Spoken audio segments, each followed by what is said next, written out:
Ayaw mong makinig, ha? Tumigil ka na! Hindi ka nga niya gusto!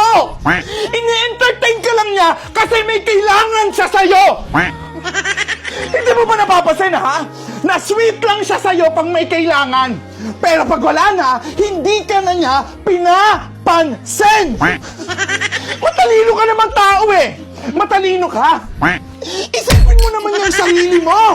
Unahin mo naman yung sarili mo! Mahalin mo naman yung sarili mo!